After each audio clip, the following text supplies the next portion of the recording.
नमस्कार दोस्तों, SN electrical academy के यूट्यूब चैनल पे आप सभी का स्वागत है।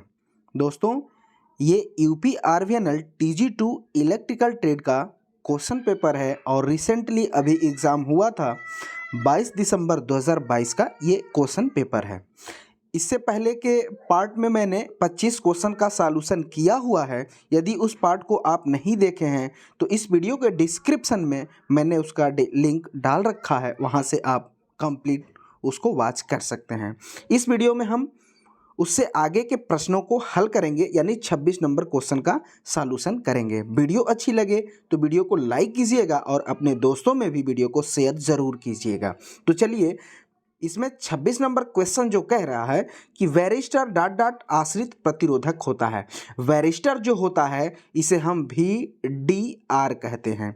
VDR का मतलब है वोल्टेज डिपेंडेंट रजिस्टर। वे रजिस्टर जिस पर वोल्टेज यदि बढ़ाया जाता है तो फिर रजिस्टेंस इसका घटने लगेगा, उसे ही हम VDR कहते हैं, वोल्टेज डिपेंडेंट रजिस्टर बोलते हैं। तो वैरिस्टर का दूसरा जो नाम होता है वह VDR भी होता है और VDR का full form voltage dependent register होता है। तो ये किस पे डिपेंड हो रहा है? वोल्टेज और रजिस्टेंस पे। तो चूंकि रजिस्टेंस पूछा है तो किस पे? वोल्टेज पे हो रहा है, इसलिए ऑप्शन नंबर बी बिल्कुल करेक्ट आंसर हो जाएगा। इसमें और भी आते हैं क्वेश्चन। NTC आता है, निगेटिव टेम्परेचर कोफिशिएंट। इसके बाद PTC आता है, पॉजिटिव टेम्परेचर कोफिशिएंट। इसके बाद ZTC आता है, जीरो टेम्परेचर कोफिशिएंट। इन सब को मैंने इसके पहले के पार्टों में बता रखा है, वहाँ से आप इन सब को देख जरूर सकते हैं। तो चलिए, अगला जो क्वेश्चन है ये जो है टूल्स से क्वेश्चन है, इसको देखते हैं। 27 नंबर, इसमें कहा जा रहा है कि भारी कार्यों के लिए निम्नलिखित में से किस प्रकार की चीजल का उपयोग किया जाता है। भारी कार्यों में यानी आप देखेंगे तो फिटर मैकेनिकल वर्कों में भारी चीजल का उपयोग किया जाता है। तो यहाँ पे देखेंगे फार्मर चीजल होती है। फार्मर चीजल जो होती है ये इलेक्ट्रिकल वाले प्रयोग करते हैं बोर्ड को बनाने में। तो ये यहाँ पे प्रीफर जो करेंगे हम, भारी कार्य के लिए क्वेश्चन में पूछा गया है तो इसमें मोर्टिज चीजल का प्रयोग किया जाता है। ऑप्शन नंबर डी में दिया है मोर्टिज चीजल, इसलिए ऑप्शन नंबर बी बिल्कुल करेक्ट आंसर हो जाएगा। इसके बाद अगर फार्मर चीजल है, पेरियर चीजल है, ये इलेक्ट्रिकल में प्रयोग किए जाने वाले चीजल है, जहाँ पे हम बोर्ड बनाते हैं तो वहाँ पे इसको प्रयोग किया करते हैं। अगला क्वेश्चन, अगला जो 28 नंबर क्वेश्चन है, इसमें कहा जा रहा है 28 नंबर क्वेश्चन में कि कैपेसिटर रन कैपेसिटर स्टार्ट प्रेरण मोटर के लिए निम्नलिखित में से कौन सा स्टेटमेंट गलत है।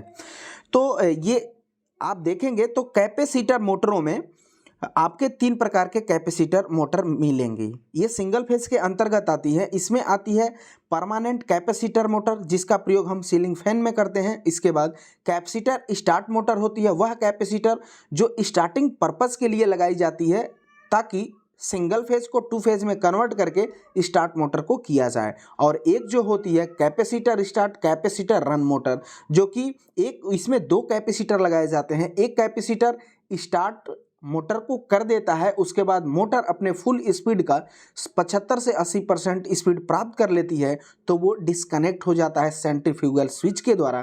तो एक जो रहता है कैपेसिटर वो लगातार मोटर के साथ चलता रहता है। तो ये 3 प्रकार की कैपेसिटर मोटर आती हैं।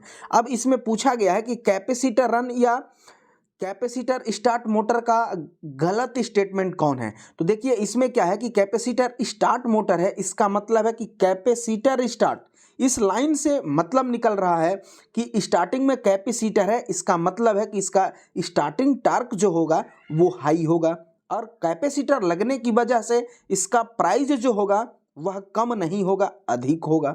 इसके बाद इसमें चाल जो होगी वो कांस्टेंट होगी, लेकिन इसकी विशेषता एक ये जरूर आएगी कि कैपेसिटर स्टार्ट मोटर है तो फिर इसका स्टार्टिंग टार्क हाई जरूर होगा। लेकिन सी ऑप्शन में कहा जा रहा है कि अन्य से काफ़ी लागत कम होगी, चूंकि ऐसा नहीं होगा। कैपेसिटर लगा है तो फिर इसकी प्राइस जरूर बढ़ेगी अन्य के मुकाबले। तो यही गलत स्टेटमेंट है और गलत ही पूछा था, इसलिए ऑप्शन नंबर सी बिल्कुल करेक्ट आंसर हो जाएगा। अगला क्वेश्चन, अगला जो क्वेश्चन है 29 नंबर, इसमें कहा जा रहा है कि केबल की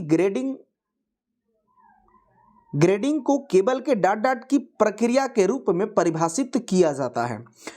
अब केबल में ग्रेडिंग करने का मतलब होता है, दो प्रकार की ग्रेडिंग होती है, होमोजीनियस ग्रेडिंग होती है, कैपेसिटेंस ग्रेडिंग होती है। ग्रेडिंग का मतलब होता है जब हम केबल की डिजाइनिंग करते हैं तो उस पर लेयर जब लगाई जाती है तो उसका ट्रिक्स होता है सब LPC होता है। सबसे पहले कोर होती है, इसके बाद paper insulation, lead sheet, bedding, armouring, serving. तो इसमें ग्रेडिंग करने का मेन मतलब यह होता है कि डाइलेक्ट्रिक स्ट्रेंथ जो होता है वह हर लेयर पर समान रहे, इसीलिए हम केबलों की ग्रेडिंग करते हैं। तो डाइलेक्ट्रिक स्ट्रेंथ होता क्या है, तो वो है डाइलेक्ट्रिक स्ट्रेंथ किसी भी इंसुलेटिंग मटेरियल की वोल्टेज सहन क्षमता होती है डाइलेक्ट्रिक स्ट्रेंथ। उसी को हर लेवल पे, हर लेयर में इक्वल किया जाता है केबल ग्रेडिंग के द्वारा, और यही पूछा गया है। तो क्या है कि परावैद्युत में प्रतिबल को समान बनाने के लिए हम क्या करेंगे, ग्रेडिंग करेंगे, इसलिए ऑप्शन सी बिल्कुल करेक्ट आंसर हो जाएगा। अगला जो क्वेश्चन है 30 नंबर, इसमें कहा जा रहा है कि निम्नलिखित में किस प्रवर्धक को शक्ति प्रवर्धक की श्रेणी में रखा गया है। पावर एम्पलीफायर के श्रेणी में कौन रखा जाता है, तो क्लास ए प्रकार का एम्पलीफायर जो होता है वो पावर एम्पलीफायर की श्रेणी में होता है। ऑप्शन नंबर सी बिल्कुल करेक्ट आंसर हो जाएगा। अब इसमें देखेंगे तो एम्पलीफायर जो होंगे टाइप में आएंगे, तो एक टाइप का एम्पलीफायर होगा, इसके बाद बी टाइप का होगा, इसके बाद ए बी टाइप का होगा, इसके बाद सी टाइप का एम्पलीफायर हो जाएगा। ए एम्पलीफायर जो होता है ये आउटपुट हमें कितने पे देता है, तो 360 डिग्री पर, मतलब पूरे एक साइकिल कंप्लीट होने के बाद देता है। बी जो होता है हाफ साइकिल पर यानी 180 डिग्री पे दे देता है।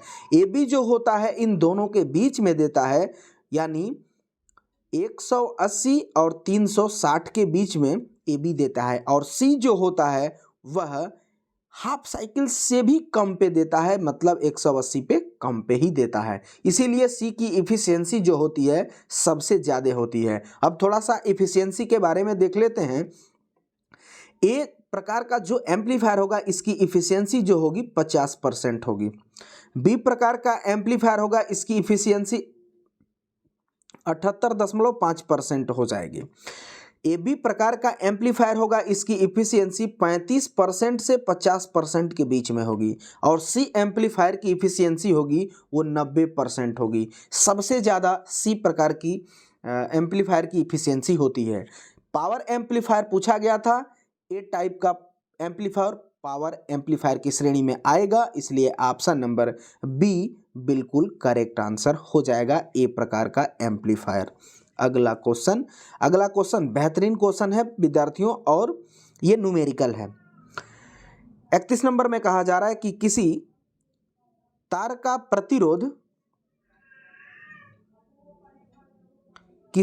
प्रतिरोध 50 सेंटीग्रेड पर 10 ओम और 100 सेंटीग्रेड पर 12 ओम है। 0 सेंटीग्रेड पर ताप के प्रतिरोध का तापमान गुणांक क्या होगा, अल्फा पूछा गया है। तो देखिए इसमें पहले जानिए कि कौन क्या है। तो 50 सेंटीग्रेड दिया है, ये पहला T1 है। दूसरा 100 सेंटीग्रेड दिया है, इसका मतलब ये T2 है, दूसरा टेम्परेचर है। पहला जो दिया है 10 ओम, इसका R1 है, मतलब पहला रजिस्टेंस है। और दूसरा प्रतिरोध 12 ओम दिया है, इसका मतलब R2 रजिस्टेंस है। अब इसके लिए फार्मूला जो होगा वो फार्मूला होता है R2 = R1 कोष्ट में 1 + अल्फा डेल्टा T हो जाता है। अब इसी में आप पुट करेंगे तो R2 का मान देखिए 12 है, तो ये 12 हो जाएगा, इक्वल टू R1 का मान 10 है तो 10 हो जाएगा, कोष्ट में 1 + अल्फा का मान ज्ञात करना है। और डेल्टा टी का मतलब होता है बड़े टेम्परेचर में से छोटे टेम्परेचर को डिफरेंस। तो 100 सेंटीग्रेड में से 50 सेंटीग्रेड माइनस होगा तो ये क्या हो जाएगा, 50 सेंटीग्रेड हो जाएगा। अब यहाँ पे क्वेश्चन को हल करेंगे, तो यहाँ पे जब हल करेंगे तो इसमें आप 10 से इंटू कर दें तो क्या बन जाएगा, 10 प्लस 50 अल्फा है प्लस 10 यानी 500 अल्फा हो जाएगा। अब ये 10 जो है पॉजिटिव में है तो दूसरी साइड जाएगा तो ये निगेटिव होगा, तो इक्वल टू ये पहले से 12 इधर है तो 10 अब 12 माइनस होगा तो 2 हो जाएगा। 2 इक्वल टू 500 अल्फा होगा। अब इसको मिटाते हैं, फिर से दिखाते हैं आपको क्या आया था, 2 इक्वल टू 500 अल्फा आएगा। तो अल्फा इक्वल टू जब आप करेंगे इसको तो 2/500 हो जाएगा। जब इसमें आप भाग देंगे 2 से ये कटेगा तो 250 बार आएगा, 1/250 हो जाएगा। अब इसमें जब आप भाग देंगे तो जो आंसर आएगा 0.004 आएगा। एक्यूरेट इस पे आंसर आएगा इतना, क्योंकि यहाँ पे ऑप्शन जो इसके नज़दीक होगा 0.005 होगा, इसलिए ऑप्शन नंबर बी बिल्कुल करेक्ट आंसर हो जाएगा। उम्मीद करेंगे आप सबको ये क्वेश्चन समझ में आया होगा। अगला जो क्वेश्चन है 32 नंबर, इसमें कहा जा रहा है किसी प्रकार के विद्युत रोधी पदार्थों के लिए निर्धारित तापमान सीमा कितनी होती है। तो क्लासिफिकेशन जो किया गया है इंसुलेटिंग मटेरियल के आधार पे वो 7 प्रकार के होते हैं। अब होता कौन कौन है तो वो देखिए, वाई होता है, ए होता है, बी होता है, सी होता है, ई होता है और एफ होता है। ये 7 प्रकार का इसका, और एक एच भी होता है। ये 7 प्रकार के इलेक्ट्रिकल में इंसुलेटिंग मटेरियल को रखा गया है टेम्परेचर के हिसाब से। तो वाई का टेम्परेचर कितना होता है, 90 सेंटीग्रेड होता है। ए का 105 सेंटीग्रेड होता है। बी का कितना होगा, 130 डिग्री हो जाएगा। सी का कितना हो जाएगा, 180 डिग्री से ऊपर हो जाएगा। ई का कितना होगा, 120 डिग्री हो जाएगा। एफ का कितना हो जाएगा, 155 डिग्री हो जाएगा। और एच का कितना होगा तो 180 हो जाएगा।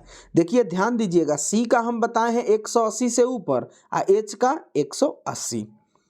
अब यहाँ सी का पूछा है तो सी का क्या बताएंगे, 180 से ऊपर। यहाँ देखिए लिखा है 180 से ऊपर। ऑप्शन नंबर बी बिल्कुल करेक्ट आंसर हो जाएगा। ये 7 ही होते हैं, 7 को जरूर नोट डाउन कीजिएगा और याद रखिएगा। पीसीएल में भी इस पर जरूर क्वेश्चन बनेगा ही बनेगा विद्यार्थियों। अगला क्वेश्चन, अगला जो क्वेश्चन है इसमें कहा जा रहा है 33 नंबर में कि ग्लूकोज रिले का उपयोग सुरक्षा के लिए ... से अधिक रेटिंग वाले ट्रांसफार्मर में किया जाता है। ग्लूकोज रिले जो होता है ये ट्रांसफार्मर में लगाया जाता है और वे ट्रांसफार्मर में ये इंस्टॉल किया जाता है जो जिसकी कूलिंग जो होती है ऑयल कूलिंग होती है। और सामान्यतः सभी प्रकार के ट्रांसफार्मर में आंतरिक फॉल्ट जो भी होते हैं उससे हमें बचाने का जो काम करता है ट्रांसफार्मर को, वो ग्लूकोज रिले ही होता है।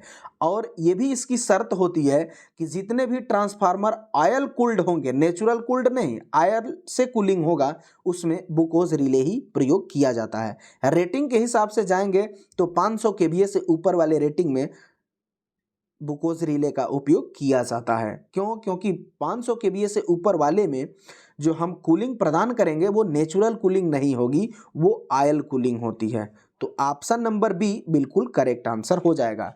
अब जानिएगा कि ग्लूकोज रिले किस तरह से सेफ्टी देता है। तो हर तरीके से इंटरनल फॉल्ट जो होते हैं ट्रांसफार्मर में उससे ये प्रोटेक्शन प्रदान करता है।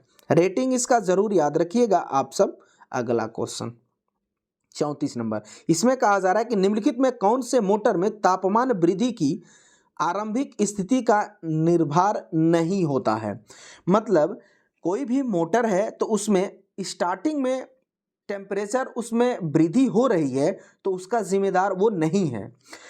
कह रहा है पहला कि रोटर रेजिस्टेंस, रोटर रेजिस्टेंस जो होता है वो होता है क्यों? क्योंकि मशीन में स्टार्टिंग में हायर रेजिस्टेंस रखने से उसका टार्क जो होता है ना वो ज़्यादा मिलने लगता है। तो ये कारण है। चूंकि पूछा है कि नहीं है, अत्यधिक लोड मशीन को ओवरलोड कर रहे हैं तो भी टेम्परेचर बढ़ने की संभावना होगी और लाइन में अत्यधिक वोल्टेज ड्रॉप भी होगा, V equal to I R, तो फिर I बढ़ती है तो फिर वहाँ पे जूल का नियम I स्क्वायर R होगा, तो यहाँ पे भी लॉस हीटिंग इफेक्ट ज़रूर आएगा। लेकिन स्टार्टिंग में आसपास के टेम्परेचर में ज़्यादा प्रभाव नहीं देखा जाता है, तो यही ऑप्शन नंबर बी बिल्कुल करेक्ट आंसर हो जाएगा। अगला क्वेश्चन, अगला जो क्वेश्चन है 35 नंबर, इसमें कहा जा रहा है कि डीसी सीरीज मोटर में स्टार्टर का कार्य क्या होता है। डीसी मशीनों में स्टार्टर के बारे में आप जानेंगे तो इसमें 3 प्रकार के स्टार्टर प्रयोग किए जाते हैं। एक तो होता है 2 पॉइंट स्टार्टर, एक होता है 3 पॉइंट स्टार्टर और एक होता है 4 पॉइंट स्टार्टर। अब इसमें 2 पॉइंट स्टार्टर होता है वो केवल व केवल डीसी सीरीज मोटर में प्रयोग किया जाता है, और 3 पॉइंट स्टार्टर और 4 पॉइंट स्टार्टर होते हैं, इनका प्रयोग शंट और कंपाउंड मोटरों में किया जाता है। अब स्टार्टर ये 2 पॉइंट स्टार्टर हो, 3 पॉइंट स्टार्टर हो, 4 पॉइंट स्टार्टर हो, ये सब स्टार्टर का काम जो होता है स्टार्टिंग में हाई करंट से प्रोटेक्शन देना मोटर को। क्यों? क्योंकि स्टार्टिंग में मोटर का बैक ईएमएफ 0 होता है, उस मोटर की स्पीड भी 0 होती है, तो संभावना ये रहती है कि मोटर ज़्यादा से ज़्यादा करंट लेगी तो उसमें वाइंडिंग जलने का खतरा रहेगा। तो इसी से करंट को जितनी रिक्वायरमेंट है उतनी ही प्रदान करता है, मतलब करंट को सीमित कर देता है, यही स्टार्टर का काम है। ऑप्शन ए कह रहा है कि स्टार्टिंग धारा को कम करने के लिए स्टार्टर का प्रयोग किया जाता है, बिल्कुल करेक्ट आंसर हो जाएगा ऑप्शन नंबर ए। अगला क्वेश्चन, अगला जो क्वेश्चन है ये क्वेश्चन जो है 36 नंबर क्वेश्चन बेहतरीन क्वेश्चन है और ये न्यूमेरिकल है।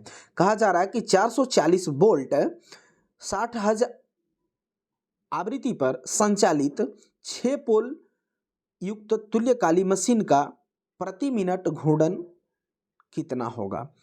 अब देखिए यहाँ पे देखेंगे तो 6 पोल दिया गया है और 60 हर्ट्ज फ्रीक्वेंसी दिया गया है, इसकी स्पीड पूछा गया है, अब वो भी सिंक्रोनस स्पीड पूछा गया है।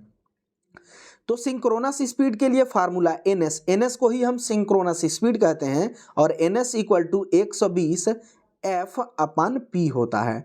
अब ये देखिए तो 120 F फ्रीक्वेंसी है, तो फ्रीक्वेंसी कितना है 60 हर्ट्ज है, अपन पोल कितने हैं 6 हैं, ये 6 से 6 मारा जाएगा, 120 इंटू 10 कितना हो जाएगा 1200 RPM हो जाएगा, क्योंकि मिनट में पूछा है, राउंड पर मिनट। ऑप्शन नंबर बी बिल्कुल करेक्ट आंसर हो जाएगा। अगला क्वेश्चन, अगला जो क्वेश्चन है 37 नंबर, इसमें कहा जा रहा है कि single layer coil co dot dot के व्यवस्थित किया जा सकता है। सिंगल लेयर वाइंडिंग है तो इसे कैसे व्यवस्थित करेंगे, तो सिंगल लेयर वाइंडिंग होती है, इसे हम सेमी क्लोज स्लॉटों में प्रकार की पाई जाती है।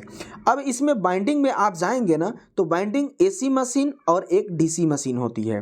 डीसी मशीनों में बाइंडिंग कैसी होती है तो वो क्लोज्ड बाइंडिंग होती है, और एसी मशीन में जाएंगे तो वो ओपन बाइंडिंग होती है। चूंकि सिंगल लेयर बाइंडिंग के बारे में पूछा है तो सिंगल लेयर बाइंडिंग जो होती है वो सेमी क्लोज्ड बाइंडिंग होती है, और यही पूछा है कि अर्ध समृद्ध स्लॉट होगा, मतलब अर्धबंद स्लॉट होगा, इसलिए ऑप्शन नंबर डी बिल्कुल करेक्ट आंसर हो जाएगा। अगला क्वेश्चन, अगला जो क्वेश्चन है बेहतरीन क्वेश्चन है, निम्नलिखित में से कौन सा शुष्क सेल नहीं है। शुष्क सेल नहीं है, इसका मतलब है कि क्वेश्चन में कहा गया है, सीधे सीधे क्वेश्चन में ये कहा जा रहा है कि निम्न में कौन सा प्राइमरी सेल नहीं है। शुष्क सेल का मतलब है कि वह सेल जिसमें इलेक्ट्रोलाइट लिक्विड फॉर्म में ना हो, पेस्ट के रूप में हो, तो वो शुष्क सेल होता है। जिसमें लिक्विड के फॉर्म में होता है वो सेकेंडरी सेल के रूप में जाना जाता है, और उसे हम डाइल्यूट इलेक्ट्रोलाइट के रूप में भी जानते हैं। तो शुष्क सेल नहीं है पूछा है, तो प्राइमरी सेल है, ये मरकरी सेल है, प्राइमरी सेल के अंतर्गत आएगा, तो फिर इसमें इलेक्ट्रोलाइट पेस्ट के रूप में होगी, गलत हो जाएगा। वोल्टाइक सेल प्राइमरी सेल के अंतर्गत आता है, ये भी पेस्ट के रूप में होगा, गलत हो जाएगा। लेक्लांसी सेल प्राइमरी सेल के अंतर्गत आएगा, ये भी पेस्ट के रूप में, गलत हो जाएगा। निकिल कैडमियम सेल जो होता है सेकेंडरी सेल के अंतर्गत आता है, और इसका इलेक्ट्रोलाइट डाइल्यूट होगा, इसलिए ऑप्शन नंबर बी बिल्कुल करेक्ट आंसर हो जाएगा। वोल्टाइक सेल सर्वप्रथम खोजा गया सेल जो था यही वोल्टा ही सेल था, वोल्टाइक सेल था। वोल्टा नामक वैज्ञानिक ने इसकी खोज की थी। सेकेंडरी सेल में और दो सेल होते हैं, वो कौन कौन से होते हैं? तो निकिल आयरन सेल हो जाता है और एक लेड एसिड सेल हो जाता है। अगला क्वेश्चन, अगला जो क्वेश्चन है नया क्वेश्चन है, अच्छे से आप देखेंगे कि विद्युत परिपथ को ट्रिप करने और बंद करने के लिए किस प्रकार के फ्यूज का उपयोग किया जाता है।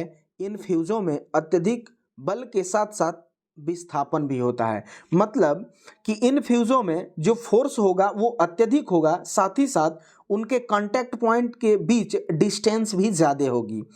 तो वो कौन सा फ्यूज होता है? तो वो जो फ्यूज होगा स्ट्राइकर टाइप फ्यूज होता है, वह स्पेशल इलेक्ट्रिक सर्किटों में उपकरणों को ट्रिप और बंद करने के लिए उपयोग किए जाते हैं। ऑप्शन नंबर बी में दिया है स्ट्राइकर टाइप फ्यूज, इसलिए option number B correct answer हो जाएगा। इसमें एक फ्यूज हम लोग अपने घरों में यूज करते हैं, वो किट कैट फ्यूज होता है, जिसे हम रिवाइवेबल फ्यूज भी बोलते हैं। उस किट कैट फ्यूज का फ्यूजिंग फैक्टर पूछा जाता है कितना होता है, तो उसको आप सब जरूर याद रखेंगे, 1.4 या 1.7 या 2 तक भी होता है। इसके बाद HRC फ्यूज भी आता है, इसकी मतलब सबसे बेहतरीन फ्यूजों में इसकी काउंटिंग होती है। इसका full form high rupturing capacity fuse होता है।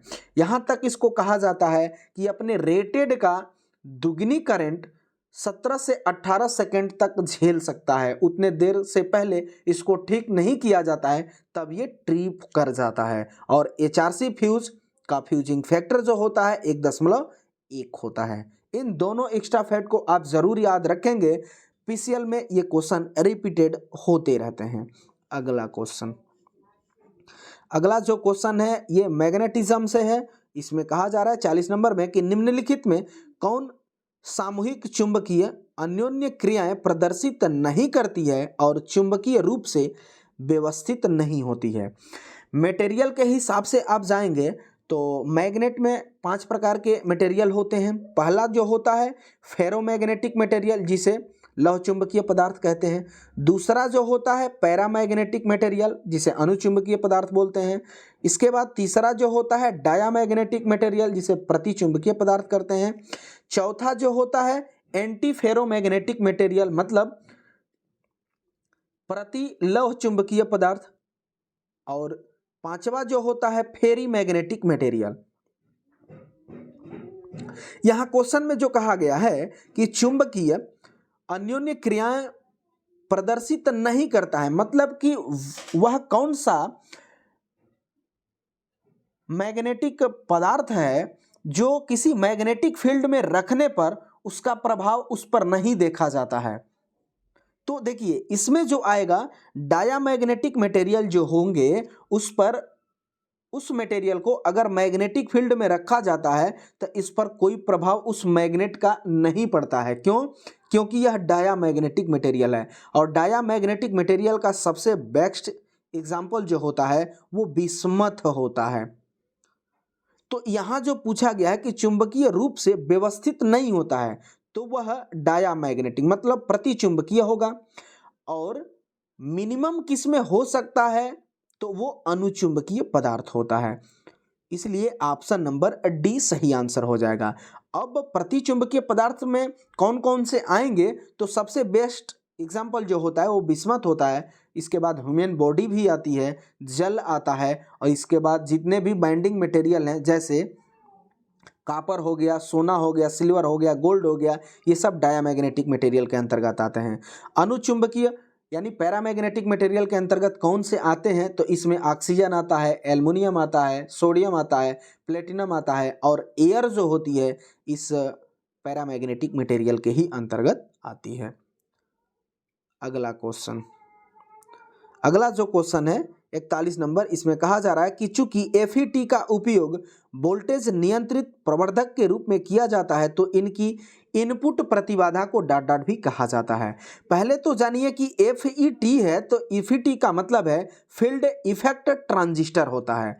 ये किसके अंतर्गत आता है? तो ये वोल्टेज कंट्रोल डिवाइस के अंतर्गत आता है। इसके बाद इसमें टर्मिनल कितने होते हैं? तो इसके टर्मिनल जो होते हैं वो 3 होते हैं। कौन कौन से होते हैं? तो ड्रोन होता है, सोर्स होता है और एक गेट टर्मिनल होता है। इसका जो इनपुट इम्पीडेंस होता है, जिसे आप रेजिस्टेंस भी कह सकते हैं, चूंकि इम्पीडेंस आता है तो टोटल रेजिस्टेंस की बात की जाती है, तो एफईटी का टोटल इनपुट इम्पीडेंस जो होता है वह 10⁹ मेगा ओम के आसपास होता है, यानी इसका रेजिस्टेंस अत्यधिक होता है। इसलिए ऑप्शन नंबर डी में कहा गया है कि अत्यधिक उच्च होगा, इसलिए ऑप्शन नंबर डी बिल्कुल करेक्ट आंसर हो जाएगा। ये भी याद रखिएगा कि ये वोल्टेज कंट्रोल डिवाइस के अंतर्गत आता है। अगला जो क्वेश्चन है 42 नंबर, इसमें कहा जा रहा है कि कम्युलेटिव कंपाउंड जनरेटर श्रेणी उत्तेजन और संट उत्तेजन डॉट डॉट का होता है। देखिए, कंपाउंड जो जनरेटर होता है वह संट और सीरीज दोनों के कॉम्बिनेशन करके कंपाउंड को बनाया गया। अब कंपाउंड जो होता है इसमें 2 होते हैं, एक तो होता है कम्युलेटिव कंपाउंड जनरेटर और एक होता है डिफरेंशियल कंपाउंड जनरेटर। तो कम्युलेटिव जो होता है इसमें संट का जो फ्लक्स होता है और सीरीज का जो फ्लक्स होता है कम्युलेटिव में सहयोगी स्वभाव के होते हैं। मतलब कि इसमें टोटल फ्लक्स की बात किया जाए तो ये होगा total flux equal to 5SH plus 5AC। मतलब कि shunt flux plus series flux का योगफल टोटल फ्लक्स होता है, किसमें? कम्युलेटिव में, मतलब सहयोगी स्वभाव का होता है। और यही कहा गया है इसमें कि श्रेणी उत्तेजन संट उत्तेजन का होता है, किसमें? कम्युलेटिव में। सहयोगी होगा, यहाँ भी हमने एक्सप्लेन किया। इसलिए ऑप्शन जो यहाँ पे होगा ऑप्शन डी को सही करेंगे, सहयोगी स्वभाव का होगा। लेकिन अगर यही कहता कि डिफरेंशियल में क्या हो जाता, तो डिफरेंशियल में जो टोटल फ्लक्स होता है रिजल्टेंट फ्लक्स वह संट फील्ड का फ्लक्स माइनस सीरीज फील्ड का फ्लक्स, ये विपरीत होते हैं। तो इसमें रिजल्टेंट जो फ्लक्स होता है वो माइनस में हो जाता है, यानी विरोधी स्वभाव का होगा। कब? डिफरेंशियल में। सहयोगी स्वभाव का होगा कम्युलेटिव में। फिलहाल यहाँ कम्युलेटिव का पूछा है, इसलिए ऑप्शन डी बिल्कुल सही आंसर हो जाएगा।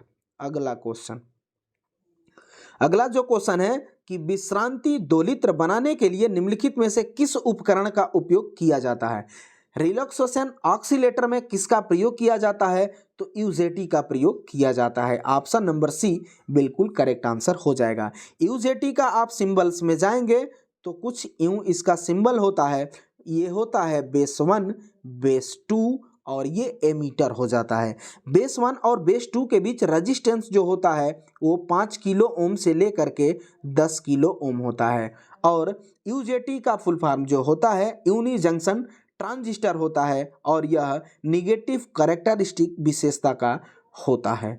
इसलिए ऑप्शन नंबर सी बिल्कुल करेक्ट हो जाएगा कि रिलैक्सेशन ऑक्सीलेटर में हम यूजेटी का ही प्रयोग करते हैं। अगला क्वेश्चन, अगला जो क्वेश्चन है ये क्वेश्चन को थोड़ा सा आप सब ध्यान से देखेंगे और समझेंगे। इस क्वेश्चन 44 नंबर में कहा गया है कि यह टार्क और स्पीड का ग्राफ खींचा गया है और इसमें 3 चीजें दिखाई गई हैं। पहला जो कहा जा रहा है कि एक्स जो है और वाई जो है और जेड जो है, इसमें कहा गया है कि टार्क और स्पीड के बीच वाई अक्ष पर, मतलब ये पर, चाल बनाम बल आघूर्ण का निरूपण क्या है? तो आप देखेंगे तो यहाँ पे टार्क समानुपाती आई ए होता है। चूंकि इसमें फाई भी होता है लेकिन संट के केस में फ्लक्स जो होता है वो कांस्टेंट हो जाता है, इसीलिए संट मोटर में जो कहा जाता है कि टार्क समानुपाती आई ए हो जाता है। अब जिस रेशियो में करंट बढ़ती है उस रेशियो में टार्क भी बढ़ता जाता है। चूंकि करंट जो होती है आर्मेचर करंट, इसके व्युत्क्रमानुपाती जो होती है वो स्पीड हुआ करती है, ये कंडीशंस होता है। तो ये जो ग्राफ बनेगा वो किसका होगा? तो वो संट मोटर का होगा। इसलिए ऑप्शन नंबर ए बिल्कुल करेक्ट आंसर हो जाएगा। क्यों? क्योंकि स्पीड जो होती है ना, फ्लक्स जो है कांस्टेंट है, तो फिर इसकी स्पीड और टार्क के बीच जो रिलेशन आएगा, एक फ्लैट रेखा आएगी ना ऐसे सीधी, इसीलिए तो शंट मोटर को उस श्रेणी में रखा गया है, कांस्टेंट स्पीड मोटर की श्रेणी में भी रखा गया है। अगर यही क्वेश्चन सीरीज के लिए होता तो कुछ इसका आकार ऐसे हो जाता। अगला क्वेश्चन, अगला जो क्वेश्चन है 45 नंबर, इसमें कहा जा रहा है 45 नंबर क्वेश्चन में कि फ्रैक्शनल हार्स पावर मोटर एक अल्टरनेटिंग एसी मोटर है, तो इसकी आउटपुट रेटिंग क्या होगी। अल्टरनेटर है और फ्रिक्शनल हार्स पावर मोटर है। हम सिंगल फेज मोटर को भी फ्रिक्शनल हार्स पावर मोटर बोलते हैं, और फ्रिक्शनल हार्स पावर मोटर जो होती है वो 1 HP तक ही डिजाइन की जाती है, मैक्सिमम इसकी 1 HP की ही होती है। 1 HP इक्वल टू क्या होता है वाट में, तो 746 वाट होता है। यही पूछा गया है कि इसकी आउटपुट रेटिंग क्या होगी फ्रिक्शनल के लिए। तो फ्रिक्शनल हार्स पावर मोटर है तो वह 1 HP की है, और 1 HP में कितना होगा 746 वाट हो जाएगा, इसलिए ऑप्शन नंबर ए बिल्कुल करेक्ट आंसर हो जाएगा। अगला क्वेश्चन, अगला जो क्वेश्चन है ये बेहतरीन क्वेश्चन है, आप जरूर इसका आंसर करेंगे। 46 नंबर जो क्वेश्चन है कि विद्युत इस्त्री में निम्नलिखित में से किसका उपयोग तापन तत्व यानी हीटिंग एलिमेंट के रूप में किया जाता है। विद्युत इस्त्री का मतलब प्रेस है, आप सब देखे होंगे हीटर में भी एक कॉइल आती है, तो वहां पे भी हम हीटिंग एलिमेंट ही बोलते हैं। तो जितने भी हमारे इलेक्ट्रिकल में हीटिंग एलिमेंट के रूप में उपकरण प्रयोग किए जाते हैं, उसमें हीटिंग एलिमेंट के रूप में जो कॉइल प्रयोग की जाती है उसका नाम होता है नाइक्रोम। अब ये नाइक्रोम जो होता है ये मिश्रण होता है किसका, तो nickel Ni nickel plus Cr chromium. अब इसमें निकिल जो होता है 80% होता है और क्रोमियम जो होता है 20% होता है। तो हीटिंग एलिमेंट के रूप में किसका प्रयोग करेंगे, नाइक्रोम का। नाइक्रोम में कौन कौन होगा, तो निकिल और क्रोमियम होगा। निकिल कै परसेंट होगा, तो 80% और क्रोमियम 20% होगा। तो देखिए यही कहा है निकिल क्रोमियम तार होगा, इसलिए ऑप्शन नंबर बी बिल्कुल करेक्ट आंसर हो जाएगा। अगला क्वेश्चन,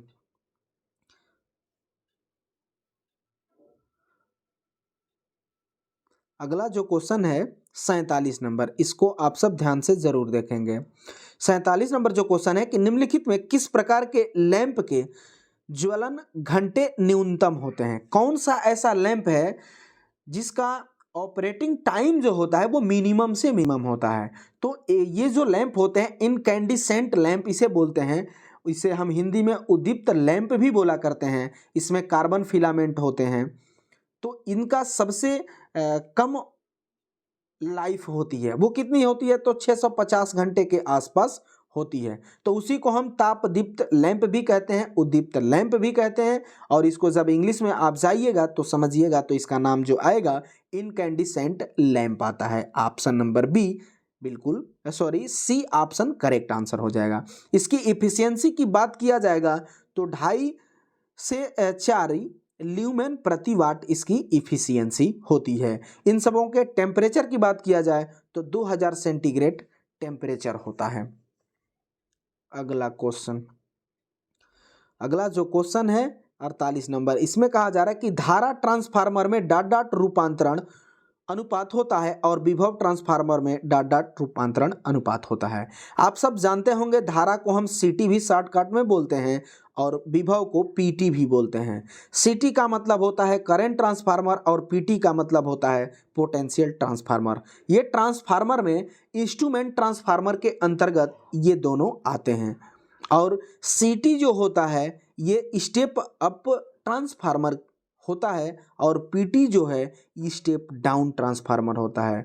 तो ये बताइए कि अगर जो ट्रांसफार्मर स्टेप अप होगा तो उसका के ट्रांसफार्मेशन रेशियो का मान ज़्यादा होगा, और जो ट्रांसफार्मर स्टेप डाउन होगा उसके ट्रांसफार्मेशन रेशियो का मान के कम होगा।